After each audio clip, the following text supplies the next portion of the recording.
गुस्से से बोलती हैं, लेकिन आपका जो अंदाज है बेबाकी से लोगों के साथ खड़े रहने वाला, किस तरीके से देखते हैं?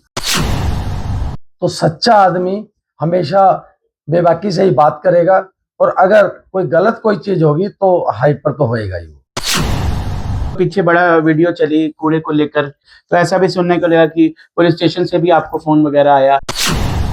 पीछे से उनको दबाव था कि वे आपने काम नहीं करना, तो हमें देखो काम तो हमें लेना आता है, काम करवाने के लिए हम माहिर हैं, जैसा मर्जी काम हो। तो मैंने जब उससे साफ सफाई कराई तो इनको बर्दाश्त नहीं हुई, और इन्होंने क्या किया कि वहां किसी ऐसे आदमी को जो भी नया नया दरोगा आया था उसके थ्रू मेरे ऊपर केस दर्ज करवाया।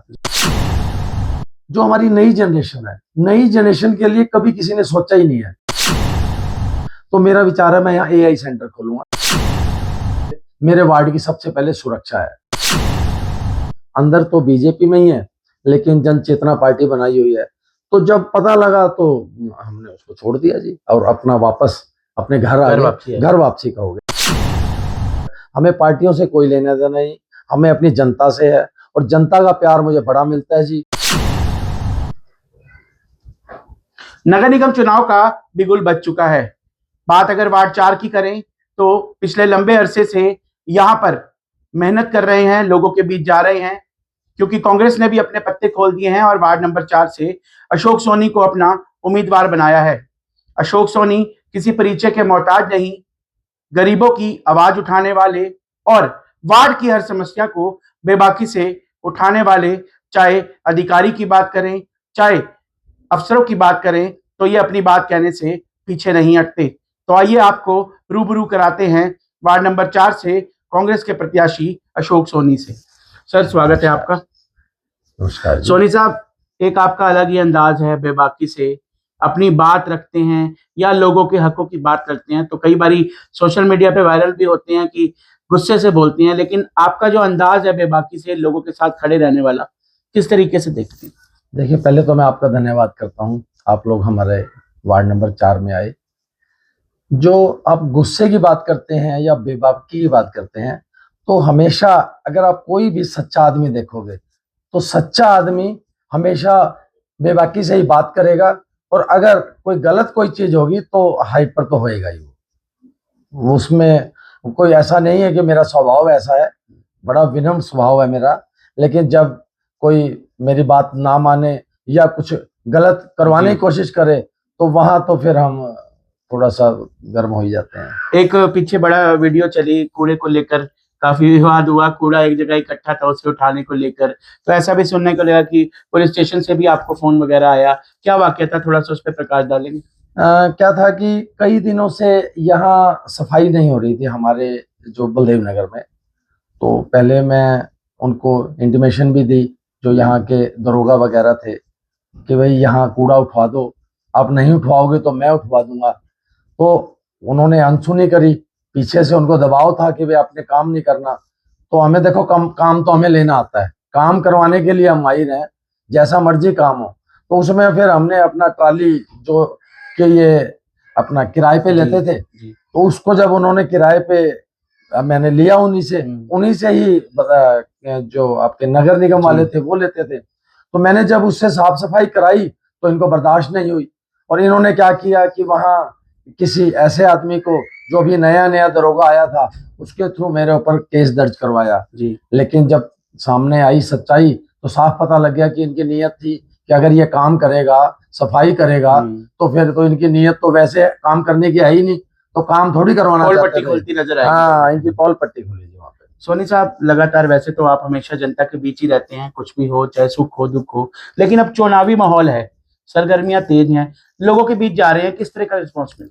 देखिए, अब कुछ आप किसी भी वार्ड में जाइए तो आपको ऐसा लगेगा जो अब नया नया जिसने चुनाव लड़ना है वो मैं ये करूंगा वो करूंगा, लेकिन हम अपना होमवर्क बिल्कुल पूरा करके बैठे हैं। हमने 5 साल के अंदर हर काम किया, बेबाकी से किया, कभी ये नहीं कहा कि हमारी सरकार है नहीं है क्या है। हमें काम कराना आता है जी, बड़े अच्छे तरीके से काम कराना आता है। क्या मुख्य मुद्दे हैं आपके वार्ड में जिसको लगता है कि वो प्रायोरिटी पे करने हैं, काफी जरूरी है? देखिए, जो सड़कें हैं, नालियां हैं, स्ट्रीट लाइटें हैं, मैं इनको मुद्दा नहीं मानता जी, इनको तो मैं खुद भी करवा देता हूँ। लेकिन जैसे आज आप देखिए अंबाला के अंदर चोरियां बहुत हो रही हैं। उन चोरी का कारण क्या है? सेफ्टी नहीं है। सबसे पहले मैं 14 टोटल यहाँ गेट बनेंगे, 14 गेट लगवाकर वहां सीसी कैमरा लगाओ और एक चौकीदार बैठा हो, 2 गेट पे सीसी कैमरा और चौकीदार हो। इसकी सुरक्षा पहले, मेरे वार्ड की सबसे पहले सुरक्षा है। उसके बाद आ जाओ आप, जो हमारी नई जनरेशन है, नई जनरेशन के लिए कभी किसी ने सोचा ही नहीं है कि जब वो +2 करता है तो वो क्या चलाएगा, कहाँ जाएगा। उसका कोई भी ऐसा फ्यूचर ही नहीं होता कि वो सोच के बैठा हो कि मेरा टारगेट है कोई। तो मेरा विचार है मैं यहाँ एआई सेंटर खोलूंगा, जिससे कि वो अपने मैट्रिक या +2 तक जाते जाते अपना एक टारगेट लगाकर, एआई सेंटर एक ऐसी चीज है जहां से किसी भी चीज की इंफॉर्मेशन लेनी हो, कुछ भी हो, तो एक नई जनरेशन के लिए बहुत जरूरी है। मैं एआई सेंटर यहाँ खुलवाऊंगा। और नाला, जो जब भी यहाँ बाढ़ आती है, हमारे यहाँ मीडियम क्लास बंदे ज्यादा हैं, जिनके पास इतना ज्यादा पैसा भी नहीं है। हर बार उनका फर्नीचर जो है वो सारा बारिशों में खराब हो जाता है। तो उनको मद्देनजर देखते हुए मैं यही है, जो यहाँ का नाला है उस नाले को मैं प्रायोरिटी बेस पे ठीक करवाऊंगा, और जो नालियां हैं उनको अंडरग्राउंड करवाऊंगा जितनी भी है। सोनी साहब, विरोधी जो है सोशल मीडिया पे आपको पता है इक्के दुक्के शरारत करने वाले लोग हैं, कहीं ना कहीं ऐसी पहुंच जाते हैं कि अशोक सोनी पहले कांग्रेस में थे, फिर जनचेतना में चले गए, अब फिर कांग्रेस में आ गए, इसको कैसे देखते हैं? देखिए, मैं पहले कांग्रेस में था, शर्मा जी से हमारे अच्छे काफी अच्छे जो है रिश्ते थे। तो शर्मा जी के साथ ही हम जनचेतना में गए। तो उस टाइम कुछ कमियां हमारी भी रही कांग्रेस की, कि किसी ने उस टाइम ध्यान भी नहीं दिया। लेकिन जब हमें थोड़ा सा भी ऐसा एहसास हुआ कि शर्मा जी जनचेतना नहीं, ये भाजपा की बी टीम है, तो हमने बेबाकी से, आप पूछ लेना, पूरा शहर बैठा था वहां, हमने यही कहा था कि आपका स्टेटस क्लियर नहीं है कि आप जनचेतना में हैं या बीजेपी में हैं। तो वो फिर हमें जब स्पष्ट हुआ कि एक्चुअल में ये अंदर तो बीजेपी में ही है, लेकिन जनचेतना पार्टी बनाई हुई है, तो जब पता लगा तो हमने उसको छोड़ दिया जी, और अपना वापस अपने घर आ गए। घर वापसी का हो गया। आप कहीं ना कहीं घर वापसी की है। घर वापसी की हमने। सोनी साहब, सबका एक विजन होता है, आपने भी बताया कि जैसे गेट्स बनाए जाएंगे, सीसीटीवी कैमरास लगेंगे, युवाओं के लिए जो है एआई सेंटर बनाया जाएगा ताकि वो अपना भविष्य तय कर सकें, और क्या अन्य मुद्दे, क्योंकि देखिए मूलभूत सुविधाएं हैं वो बहुत जरूरी हैं। और बलदेव नगर एक तरफ, शहर एक तरफ और बलदेव नगर एक तरफ, ऐसा देखा जाता है। तो कहीं ना कहीं आपको नहीं लगता यहाँ पर जो आज के युवा हैं, नशा बहुत बिकने लग गया है बलदेव नगर? हाँ, उस नशे के लिए मैं बता रहा हूँ कि आज की डेट में जो हमारा युवा है, युवा के पास प्लेग्राउंड ही नहीं है खेलने के लिए, उनके पास कोई प्लेग्राउंड ही नहीं है। उसके लिए, प्लेग्राउंड के लिए मैं यहाँ जगह देख रहा हूँ। अगर जगह मिलती है, सरकार का सहयोग लेकर प्लेग्राउंड बनाया जाएगा, जिससे कि लोग फिजिकल, जो बच्चे हैं वो फिजिकल की तरफ जाएं और ये नशे से दूर हो। सोनी साहब, पीछे आपने पार्क की हालत जो थी वो किसी से छुपी नहीं थी, उसमें भी सुधार कराया। हालांकि वरुण जी जो सांसद हैं अम्बाला से, वो भी आपके बेहद करीबी माने जाते हैं। जो विधायक हैं वो भी कहते हैं कि अशोक सोनी मेरा एक मजबूत स्तंभ है। जब हमने पीछे बात की तो अब हम लोगों के बीच ग्राउंड में भी जा रहे हैं, तो उनका साफ तौर पर यही कहना है कि इस बार हम पार्टी नहीं देख रहे, हम चेहरा देख रहे हैं। और अशोक सोनी एक ऐसा चेहरा है, हम आधी रात को भी अगर उसकी घंटी बजाएंगे तो हमें अंदर से निराशा नहीं मिलेगी, क्योंकि इससे पहले जो पार्षद थे वो तो दिखे ही नहीं 5 साल। तो क्या कहना चाहेंगे, 24 घंटे दरवाजे खुले आपके लिए? ये परमात्मा का आशीर्वाद है जी। ये मैं अपने परमात्मा को कहूंगा कि उसने एक मुझे आशीर्वाद दिया हुआ है कि कभी अगर कोई मेरा दरवाजा खटकाता है या फोन करता है, तो मैं उसे ये समझता हूँ शायद परमात्मा ने उसे मेरे पास भेजा है।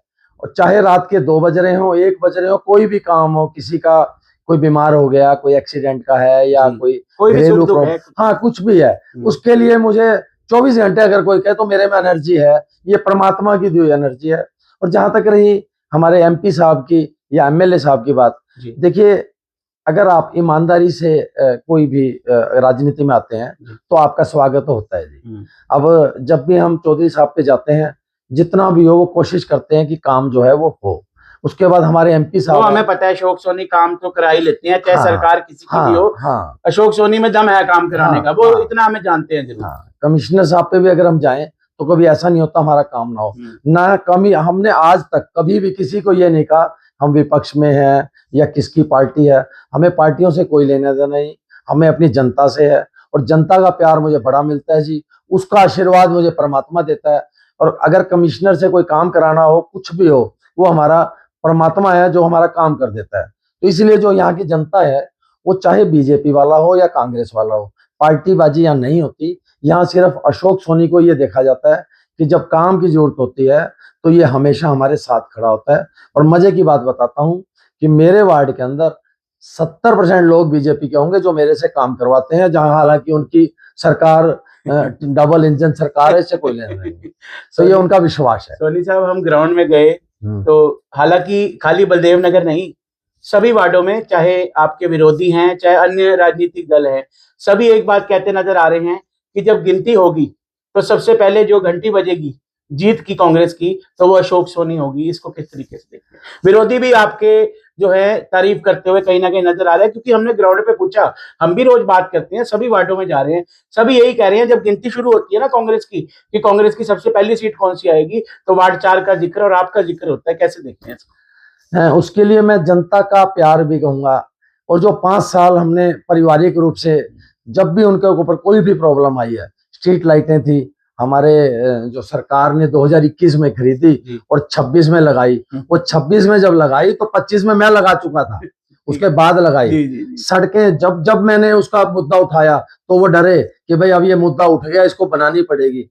जब जब कोई भी इनको प्रॉब्लम, जब जब हमारे जितने भी यहाँ पे कोई भी, चाहे बीजेपी कांग्रेस का नहीं है, जिस भी इंसान को कोई प्रॉब्लम आई है और वो जब मेरे पास आया है, तो मेरे पास ऐसा परमात्मा का आशीर्वाद है कि उसका काम हुआ है। तो इसलिए जनता का प्यार कहोगे, और पार्टी तो मेरी देखिए कांग्रेस है ही, तो आशीर्वाद होगा और हम बहुत अच्छे वोटों से जीतेंगे भी और लोगों के काम भी करवाएंगे। तो ये थे हमारे साथ कांग्रेस के वार्ड 4 से उम्मीदवार अशोक सोनी। एक उदाहरण के तौर पे बताना चाहूंगा कि जब एक घर का मुखिया अच्छा हो तो वह घर स्वर्ग बन जाता है, खुशहाल बन जाता है। ऐसे ही लोगों ने अब वार्ड 4 से अपना मुखिया और अपना जो प्रतिनिधित्व करेंगे, 5 साल उनकी समस्याएं सुनेंगे, 5 साल उनकी बात सुनेंगे, हर दुख सुख में शामिल होंगे। ये तय कर लिया है कि वो और कोई नहीं बल्कि अशोक सोनी होंगे, क्योंकि अशोक सोनी, चाहे पीछे कोरोना की बात करें, चाहे पीछे जो यहाँ पर फ्लड आया, जिस तरीके से वहां पूरी तरह से लोग परेशान थे, तो अशोक सोनी और उनकी टीम जो थी कहीं ना कहीं एक तरफा लोगों की सेवा करती नजर आई। सर, एक क्वेश्चन मेरे से रह गया था, लास्ट में जरूर पूछूंगा कि कहीं ना कहीं पार्टी की वोट तो होती है, लेकिन टीम अशोक सोनी किस तरीके से काम कर रही है और कितना आपको उनके ऊपर मान है? जो टीम अशोक सोनी है वो एक सामाजिक कामों में ज्यादा रखती है। हम राजनीति से ऊपर उठकर काम करते हैं।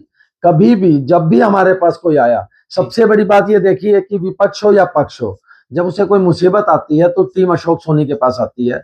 ये उसका विश्वास होता है और इस विश्वास को हमेशा हम कायम भी रखेंगे और भगवान का आशीर्वाद भी मानेंगे जिसको। तो ये सुना आपने कि एक तरफ पार्षद तो ये बनेंगे ही, साथ ही जो टीम अशोक सोनी है वो भी लोगों के दुख सुख में जैसे पहले खड़ी होती आई है, कहीं ना कहीं आगे भी वो निरंतर खड़ी रहेगी। तो एक बात तो साफ है कि वार्ड 4 की हवा जिस तरीके से इनके पक्ष में चल रही है, ये कहना बिल्कुल भी हमें गुरेज नहीं कि यहाँ पर कांग्रेस की एक तरफा जीत होगी। और जब गिनती होगी तो सबसे पहले अगर जीत की घंटी बजेगी तो वो किसी और की नहीं बल्कि कांग्रेस के जो उम्मीदवार हैं, समाज सेवी हैं, अशोक सोनी, सबसे पहले उनकी जीत होगी। धन्यवाद।